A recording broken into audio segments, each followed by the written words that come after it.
Mindwise with Dr. Joe Lukens. Last time we spoke with psychology expert Dr. Joe Lukens to get Mindwise, we learned about avoiding burnout by having a routine. I spoke with Dr. Joe, and this time of the year, a lot of people are feeling in a rut. They're ready for the year to be done, and they're looking forward to next year. I asked if she thinks that routine fatigue is a common thing for this time of the year. I think fatigue in general is very common at this time of the year, and it makes sense for a lot of us, doesn't it? Because we know as humans we're decision-making creatures. We make, I don't know, the figures are something like 30 to 40,000 decisions every single day. No wonder we're so fatigued when we flop on the couch at the end of the day, for those of us that get to do that. So what we find is by the end of the day we're tired, by the end of the week we're tired, and then for those of us who, particularly if our lives are structured around the calendar year, so schools, for example, parents, all those kind of workplaces, we do get to a point in the year where we are just genuinely tired.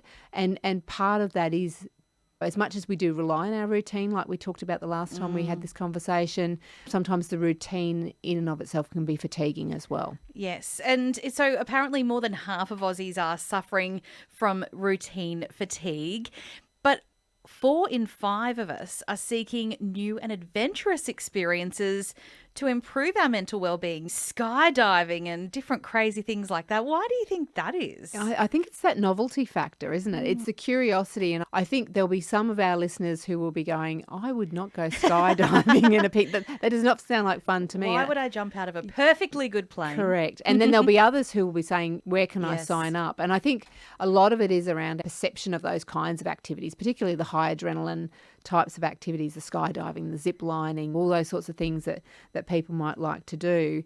And it's a combination of both how you define it. That sounds like thrill-seeking and going on an adventure. And other people will say, that sounds terrifying. So I think you get that blend in terms of how people interpret it and then what people feel like they get out of it once the activity is done. Yeah. A lot of people will feel more confident, that feeling of accomplishing something, even if it's surviving falling to the ground. But I guess it is that factor of challenging yourself and getting outside of your comfort zone. It is. And the other thing is we talk a lot, and you and I have talked a lot this year about what it is to feel like we're in control of our lives. And there's if I can put it this way, there's a controlled risk with those kinds of activities. And I guess you and I have phrased it sufficiently that possibly we're not the next ones to line up for the skydiving. There is obvious genuine risk with those kinds of activities, just like there is when you, I don't know, get on a roller coaster, but there's a certain level of risk there that is managed. It's that managed risk. So we go, presumably this is all going to go well. That's why the safety mechanisms are in place. So we know that it's a risk, but it's a controlled risk. And I think what it means when we do an activity like that is we get a little bit uncomfortable, we experience that discomfort, but then we come through it, get the exhilaration from it. So then we feel like we've achieved something, and that's where that control factor that we've talked about before, kind of that box gets ticked. Yeah. Those sort of adrenaline type things, those controlled risks, like you say, they are very popular with particularly younger people who are more prone to take risks. But it is interesting because a lot of us do say we like a challenge, and when you are in the mundane of life, having those little peaks along the way would be nice for many people. Yeah, and we certainly know for our well-being it's good to have things you're looking forward to. Now, that doesn't always have to be risk-taking, adventure-seeking things, but if you know you've got something coming up, or some people will do some of those activities when it's a milestone birthday or there'll be a graduation, those sorts of things that people will tie those events in. One of the things we know, and I guess a good message we can all take out of it, is having something to look forward to is really good for all of us. And it doesn't have to be skydiving for all of us, but having those things that are a little bit different, a little bit out of routine. As much as our routine can be very much a benefit for us, so can those little novel moments along the way that pique our interest. You mentioned you wouldn't do skydiving. Is there something that you think, oh, I'd like to do that? Yes, and skydiving is something I haven't done. And it's interesting you talk about how it changes for us and what it's like when we're younger, because I used to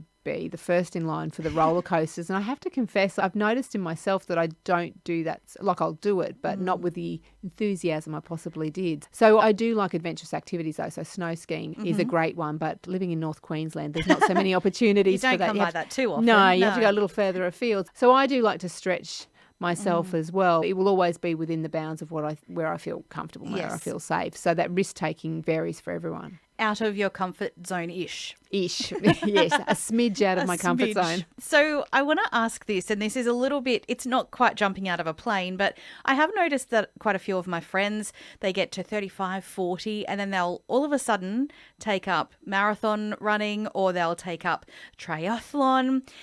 Does that sort of lean into this same idea of overcoming a challenge, maybe getting a bit of adrenaline from the racing perspective? Does that lean into any of this along here? I think they're definitely related, because what we do know is that it's all about sense of achievement, isn't it? In some ways, that setting yourself a goal, something you haven't done before, risk taking and doing that. And we do see people often will take up particularly endurance type activities. And maybe it's also a timing thing too. So maybe your priorities when you're in your 20s is different to maybe some of your responsibilities when you're 30, when you're 40 and so forth. And I would say a similar thing within my friendship group too. Travelling for sporting travel, that whole adventure market is a big market. And I'm slap bang in the middle of the demographic that will get targeted towards. If you look at something like an endurance event like a marathon, that's a huge thing to accomplish for someone. And if you can go to some amazing city to do that, and how you feel around that. And I think the other thing that happens for us too through our aging is we also become more aware of our health, gravitating towards something like that where we can get that sense of achievement. I think that's part of the boxes that those kinds of activities tick for us. So take up marathon running instead of skydiving. And there'll be some people going, what's the third option? Yeah, what else can I do? There's surely something in between. There's something else. Yeah. That's psychology expert Dr. Jo Lukens there, helping us to get mind-wise.